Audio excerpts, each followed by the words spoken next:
ஹரிச்சந்திர மகாபிரபுக்கே கர்மத்தை போக்கி தந்தவள் அன்னை வாராகி என்பதுதான் அழுத்த திருத்தமாக சொல்லக்கூடிய ஒரு உண்மை. அதனாலேயே இவளிடத்திலே வரவங்க எல்லாருக்கும் நீங்க பாருங்க, மொத்தத்தையும் தொலைச்சிட்டு வந்து நிற்பான். நான் என்னுடைய இந்த 16-17 ஆண்டு கால அன்னை வாராகியினுடைய இந்த பயணத்திலே முழுவதும் தொலைத்துட்டு வந்தவனையும் நான் பார்த்திருக்கின்றேன். இன்று அவர்கள் பல கோடிக்கு அதிபதியாக இருப்பதையும் பார்த்து கொண்டிருக்கிறேன். இனி என் வாழ்வே முடிந்து விட்டது, நான் தற்கொலைக்கு செல்லவிருக்கின்றேன் என்று சொன்னவர்கள் கூட இன்று வாழ்வின் உச்சத்திலே வாழ்ந்து கொண்டிருக்கின்றார்கள். ஏனென்றால் அந்த கர்மத்தை முழுவதுமாக நீக்கி தரக்கூடிய ஒரு வல்லமை பெற்றவள் தான் அன்னை வாராகி. நமக்கெல்லாம் வாராகின்னு சொன்ன உடனே அடுத்து இன்னொரு ஞாபகம் வரும், தஞ்சாவூர் பெரிய கோயில். உடனே அடுத்து எல்லாருக்கும் வாராகினா நம்ம தமிழ்நாட்டில் பொறுத்த வரைக்கும் தஞ்சை பெரிய கோவில், ராஜராஜ சோழன், இப்படி தான் எல்லாருமே சொல்லுவாங்க. ராஜராஜ சோழன் தான் நமக்கு வாராகி தமிழ்நாட்டு கூட்டு வந்தார். அவரு போய் ஒரு மனுஷன் போய் எங்கேருந்து கூட்டு வர முடியும்? அவரை பலப்படுத்துறதுக்காக கொண்டு வந்தார். அப்ப ராஜராஜ சோழனுக்கு வாராகி என்கின்ற அந்த தெய்வத்தை யார் உபதேசித்தது, யார் தீட்சை அளித்தது, எப்பொழுது யாராவது யோசிச்சிருக்கிறோமா? நிச்சயமாக அதையும் நாம் அறியாது இருப்போம். ஏன்னா ராஜராஜ சோழன் பொறுத்த வரைக்கும் லங்காலே ரொம்ப காலத்தை கழிச்சவர். அவருக்கு புத்த மதத்தின் மேல ரொம்ப பற்று, முழுவதுமாக அறிந்து தெரிந்தவர் புத்த மதத்தை. நீங்க அவருடைய புராணத்தை எடுத்து பார்த்தீங்கன்னா தெரியும், லங்கால தான் ரொம்ப காலங்கள் அவர் கழிச்சார். அத்தகைய ராஜராஜ சோழனுக்கு வாராகி என்கின்ற நாமத்தை எப்படி வந்துச்சு? இந்த வாராகி என்பவள் யாருன்னா, அப்பொழுது அந்த காலகட்டத்திலே சாளுக்கிய தேசம் என்று சொல்லக்கூடிய சாளுக்கியர்கள் எல்லாமே இவளை குலதெய்வமாக வழிபட்டவர்கள் என்கின்ற ஒரு வரலாற்று உண்மை உண்டு. அவருடைய கொடியே பன்றி ரூபம் பெற்ற கொடிதான். அப்படி அந்த சாளுக்கிய தேசர்களிடத்திலிருந்து இவர் படையெடுத்து செல்கின்ற பொழுது இவருடைய பராக்கிரமத்தையும் இவருடைய சக்தியும் முழுவதுமாக அறிந்து தெரிந்து அப்பொழுது ஏற்பட்ட இராஜாங்க குழப்பத்தில் இருந்து தன் மனமும் ஸ்திரத்தன்மையும் கொண்ட தேசமாக மாற்ற வேண்டும் என்று அவர் தீர்மானிச்சு என்ன பண்றாருன்னா, ஏன்னா அவருக்கு தமிழ் பற்றும் ஜாஸ்தி, அதீத சிவபக்தர். அப்படி அந்த அதீத சிவபக்தியின் பால் ஈர்க்கப்பட்டு நமது தென்னகத்திலே உள்ள களக்காடு என்று சொல்லக்கூடிய அந்த பிராந்தியத்திலே சென்று அகத்திய பெருமான் வாழ்ந்த அந்த தேசம் பொதிகை மலை சாரல், அதனுடைய காடு மலை தேசங்கள் எல்லாம் களக்காடு என்று சொல்வோம். அந்த களக்காட்டிலே சென்று தவ வாழ்க்கை ஏற்றுகின்றார். இவ்விடத்தில்தான் அவருக்கு வாராகி என்கின்ற தெய்வம் அசிரியாகவும் ரூபஸ்வரூபமாகவும் காட்சி அளித்து அவருக்கு அவள் ஆட்கொண்டாள், அவரையே அவள் ஆட்கொண்டாள் என்பதுதான் இங்கே நம்ம சொல்ல வேண்டிய உண்மை.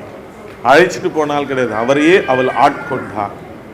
அந்த சக்தியினாலேயே எந்த ஒரு தமிழ் மன்னனும் செய்ய முடியாத சரித்திர சாதனையை அவர் செய்து இன்றும் நமது மனதிலே வரலாற்றிலே தமிழன் என்று சொன்னால் அது ராஜராஜ சோழன் என்று முதல் வாக்கியத்திலே வந்து சொல்லக்கூடிய பெருமையை தரக்கூடிய அந்த பாக்கியத்தை அன்னை ஏற்படுத்தி கொடுத்தாள். உலகம் முழுவதும் அவன் பராக்கிரமத்தை அவள் அறிய செய்தாள்.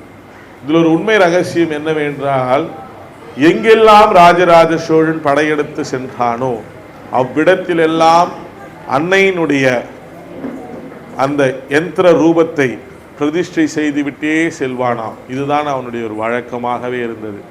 ஆதலாலேயே அவன் அமைத்த அந்த தேசத்தை அடுத்து அவனுடைய மகன் ஆண்டு பிற்காலத்திலே தான் அந்த சாம்ராஜ்யம் அழிந்ததாக சரித்திரம் சொல்கின்றது. அவர்கள் இருக்கும் வரை எவராலும் அந்த பிராந்தியத்துக்குள்ளே நுழைய கூட முடியாத அளவிற்கு சக்தி படைத்தவர்களாக இருந்தார்கள். இவரை காத்ததும் அன்னையே, இவரை கவர்ந்ததும் அன்னையே, அவரை ஆட்கொண்டதும் அன்னையே. இப்படி நீங்கள் வாழ்ந்த மகான்கள், சரித்திரம் புகழ்பெடைத்த மன்னர்கள், தன் கர்மத்தை தொலைப்பதற்காக பூஜித்த ரிஷிமார்கள், இவர்களுடைய யாருடைய வரலாறை நீங்கள் சென்று பார்த்தீர்களே ஆனாலும் நிச்சயமாக ஒரு காலகட்டத்திலே ஆதிசக்தி என்று சொல்லக்கூடிய வாராகியை வணங்கியதாகத்தான் சரித்திரம் சொல்லும். இதை காண்பவர்களும் சரி, அன்னையை பற்றி உபாசிப்பவர்களும் சரி, அன்னையை பற்றி தேடலில் இருப்பவர்களும் சரி, நீங்கள் சென்று ஆராய்ந்து பாருங்கள். நான் சொல்லக்கூடிய உண்மை தெரியும். வாராகி என்றால் ஏதோ தமிழ்நாட்டில் தஞ்சை மாநகரில் இருக்கக்கூடிய ஆலயத்தில் மட்டும்தான் இருக்கின்றாள், உத்தரகோசை மங்கையில் மட்டும்தான் இருக்கின்றாள் என்று நீங்கள் நிறுத்திக் கொண்டிருக்கிறீர்கள். நீங்கள் நேபாள தேசத்திற்கு சென்றீர்களேயானால் எத்தெருவில் திரும்பினாலும் அந்த தெருவிற்கு நாமும் வாராகி என்று இருக்கும். வராகி, வாராகி, நீல் வாராகி, வஜ்ர வாராகி என்ற நாமத்தோடு தான் இவள் அங்கே அழைக்கப்படுவார். அவ்விடத்திலே நேபாள தேசத்திலே பொகாரா என்று ஒரு இடம் உள்ளது. போக்ரா என்று சொல்வார்கள். அவ்விடத்திலே ஒரு ஏரிக்கடையின் மத்தியிலே தால் வாராகி என்கின்ற நாமத்தோடு அன்னை அதீத சக்தி படைத்தவளாக, அத்துணை ஞானத்தையும் அளிக்கக்கூடிய வல்லமை பெற்றவளாக அங்கிருந்து அருள்பாலித்துக் கொண்டிருக்கின்றார். ஒரு காலகட்டத்திலே மகானாகப்பட்டவர், ஏனென்றால் இது நாம் ஒரு சிலதிலே எல்லாம் நாமத்தை உச்சரிக்க கூடாது. ஒரு காலத்திலே ஒரு மிகப்பெரிய மகான், உலகத்தை ஆண்ட மகான், அனைத்து அஷ்டமா சித்திகளையும் பெற்றவர். அந்த மகானாகப்பட்டவர் தன் தவத்திலே, தன் ஞானத்திலே, நான் எப்படியாவது அஷ்டமா சித்திகளையும் அடைந்திட வேண்டும். அஷ்டமா சித்திகள் என்றால் நாம் சொல்லக்கூடிய அந்த ஞான நிலை, அடுத்த கரம் சகஸ்ரநாமத்தை தொட்டு விண்ணை நோக்கி செல்கின்ற ஒரு நிலை. நான் அந்த நிலை அடைய வேண்டும் என்று கடும் தவத்தில் இருக்கின்ற பொழுது அவருக்கு தன் ஞானத்தில் உரைக்கப்பட்ட ஒரு விஷயம் என்னவென்றால், கர்மத்தை தொலைத்தால்தான் மானிட ரூபத்தில் இருக்கக்கூடியவர் எவராயினும் அவர்களுக்கு அன்னையினுடைய அருளோ அல்லது தெய்வத்தினுடைய ஆற்றலோ அல்லது தெய்வத்தினுடைய சுபீட்ச கடாட்சமோ கிடைக்கும் என்கின்ற உண்மையை அறிந்து அந்த மகானாகப்பட்டவரும் நான் சொல்கின்ற இந்த தாழ்வாராகியில் சிறிது காலங்கள் அமர்ந்து தியானித்து பூஜித்து ஞானம் பெற்றதாக ஒரு வரலாறும் இருக்கின்றது. இப்படி நீங்கள் உலகம் முழுவதும் சென்று பார்த்தீர்களேயானால், கிட்டத்தட்ட கண்டியில் சென்று பார்த்தீர்களேயானால் வாராகி ஆலயம் உண்டு, கம்போடியாவிலும் உண்டு, இந்தோனேஷியாவிலும் உண்டு. பிற்காலத்திலே இவைகளெல்லாம் அழிக்கப்பெற்று இவருடைய வரலாறையே இல்லாமல் செய்து விட்டார்கள். ஏனென்றால் இவள் குழந்தை மாத்திரமல்ல, தாய்க்கும் தாயானவள். எப்படி நாம் ஒரு தாயிடத்திலே சென்று எனக்கு அம்மா எனக்கு இது வேணும்னு கேட்டால், தான் கஷ்டத்தில் இருந்தால் கூட சரி அந்த தாய் உடனே சைக்கிள் வேணுமாப்பா, எதாவது கஷ்டப்பட்டாவது சைக்கிள் வாங்கி கொடுத்துரும். அம்மா எனக்கு இது இல்லைம்மா, புக்கு இல்லைம்மான்னா போதும், அன்பா நீங்கள் கேட்டு போய் பாருங்க, எந்த தாயாக இருந்தாலும் சரி கஷ்டப்பட்டாவது நம்ம கேட்டதை வாங்கி கொடுக்கும். அப்படிதான் இவள் தாய்க்கும் தாயானவள். எதை கேட்டாலும் கொடுப்பா, இல்லைன்னே சொல்ல மாட்டா. இவளை போயிட்டு இப்போ இருக்கிறவங்க எல்லாம் என்ன சொல்லி கொச்சைப்படுத்துறாங்கன்னா, இவர் ரவுத்ரி. இங்கே தான் ரொம்ப மனம் கலங்குது. அப்படியே என் போன்றவர்களுக்கெல்லாம் உண்மையிலே கண்ணீர் வருது. இவர் ரவுத்ரி, இவள் நைட்டில் மட்டும்தான் பேர் சொல்லணும், பகலில் கூப்பிடவே கூடாது. என்னவோ இவங்க தான் போயிட்டு பக்கத்து வீட்டில் எட்டி பார்த்த மாதிரி சொல்லிட்டு இருக்கிறாங்க. அவ பேரை தவிர நிச்சயமாக அவர்களுக்கு இன்னும் எப்படி வணங்கன்னு கூட தெரியுமானே தெரியல.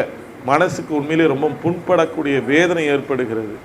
ஏனென்றால் நீங்கள் கொஞ்சம் யோசித்து பாருங்களேன், நம்ம முன்னோர்கள் தான் நமக்கு ஒரு விஷயம் சொல்லியிருக்காங்க. என்ன? தேவர்களும் தேவதைகளும் அமுதுண்டவர்கள். இவங்களுக்கு இரவு பகலே கிடையாது. நல்லா அண்டர்லைன் பண்ணிக்கங்க, இவர்களுக்கு இரவு பகலே கிடையாது. நமக்கு 365 நாள்னா இவங்களுக்கு ஒரு நாள். இதெல்லாம் யார் சொன்னது? செவி வழியா, கதை வழியா, நாடக வழியா, புராண வழியா, தொன்று தொட்டு இதை தானே நமக்கு சொல்லி கொடுத்து வளர்க்குறாங்க. அப்போ இதெல்லாம் சொல்லிட்டு எங்கேருந்து வந்துச்சு கடவுளுக்கு இரவு பகல்னு? சரி, இரவு பகல் வந்துச்சுன்னு கூட ஒத்துக்கலாம். நாம் இங்கே இரவுன்ற நேரத்தில் அமெரிக்காவில் பகலாக இருக்குது, அங்கே பகல்ன்ற போது இன்னொரு இடத்துல இரவு, ரெண்டும் கலந்த நேரத்தில் இன்னொரு இடத்துல அப்போ தான் சூரியன் உதிக்குது. அப்போ இந்த சூரியன் இரவு பகல் என்பது மனிதர்களுக்கு ஓய்வுக்கும் உழைப்பிற்கும் நடுவில் கொடுத்த ஒரு இடைவெளி தானே ஒழிய கடவுளுக்கு ஏது இரவு பகல்? அப்போ நாம் இங்கே வேணான்னு சொல்லி பூஜை ரொம்ப மூடிட்டோம், அம்மா வாராகி ரொம்ப மூடிட்டோம். அமெரிக்காவில் ஒரு அதீதமான வாராகி பக்தர் அப்பதான் சூரியன் உதிக்குது, டங்கு டங்கு டங்குன்னு பெல் அடிக்கிறார். இப்ப அம்மா இங்க தூங்குதா இல்ல அவன் பக்தியா கூப்பிட்டுட்டானேன்னு போயிட்டு அங்க போய் கண் விழிக்குதா? இது நான் கேட்கல, உங்களுக்கே கேள்வியா வைக்கிறேன். ஆக இரவில் மட்டுமே வணங்கக்கூடிய ரௌத்ரி என்று நீங்கள் நினைத்தீர்களே, ஆனால் இந்த கேள்வியை உங்களுடைய பகுத்தறிவுக்கே விட்டு விடுகின்றேன், நினைத்து பாருங்கள். அப்ப இங்க இரவுல அம்மா தூங்க வச்சுட்டோம். அமெரிக்கால ஒரு பக்தன் அழைக்கிறான்னா அப்ப போகாம இங்க தூங்கிட்டே இருப்பாளா? யோசிக்கணுமா இல்லையா? இரவில் வணங்கக்கூடிய தெய்வம் மட்டுமே. இதெல்லாம் ஏன் சொன்னாங்க அப்படின்னா, பிற்காலத்தில் நம்மை ஆண்டவர்கள் ஒரு கிட்டத்தட்ட 500-485 ஆண்டுகளுக்கு மேலாக நம்மளை யார் யாரோ ஆண்டாங்க. அவங்க எல்லாம் நம்மளுடைய சொத்தை மட்டும் இல்லாம நம்மளுடைய உண்மையான பலம் என்னன்னா, இது போன்றது ஒரு உண்மை சக்திகள் தான் நம்மளுடைய உண்மையான பலம். இந்த காலகட்டத்தில் கும்பிடுறதுக்கு அதிகாரம் கிடையாது. அப்ப என்ன பண்றாங்க, இரவுல யாருக்கும் தெரியாம கும்பிட ஆரம்பிச்சாங்க. ஏன்னா அந்த பக்தி அவனை விடல, அவன் சொல்ற மந்திரங்கள் அவனை விட்டு போகல, அவன் படிச்ச வேதங்கள் அவனை விட்டு போகல. அப்ப ஊர் அடங்கினதுக்கு அப்புறம் கும்பிட ஆரம்பிச்சாங்க. இதுவே பிற்காலத்துல மருவி இரவுல மட்டுமே கும்பிடுற தெய்வமா பொய்யா உரைக்கப்பட்டுடுச்சு. அப்படிலாம் கிடையாது. தெய்வம் என்பது நாம் கண்ணை மூடினால், கண்ணை மூடிக்கிட்டே இருந்தா நமக்கே அதான் இரவு, கண்ணை திறந்துகிட்டு இருந்தா நமக்கு அது பகல். ஆக இதெல்லாம் ஆத்மா சம்பந்தப்பட்டது. உன் ஆத்மா எப்பொழுதெல்லாம் விழிப்புடன் இருக்கின்றதோ அப்பொழுதெல்லாம் தெய்வம் உனக்கு காட்சி கொடுத்துக்கிட்டே தான் இருக்கும். உன் ஆத்மா எப்பொழுதெல்லாம் உறங்குகின்றதோ அதுதான் இரவு. இதுல சூரியனை வச்சோ சந்திரனை வச்சோ நிர்ணயிப்பது அல்ல. அப்ப ரௌத்ரி இரவில் மட்டுமே வணங்குபவளுக்கு இதுதான் விடை. நிச்சயமாக அப்படி கிடையாது.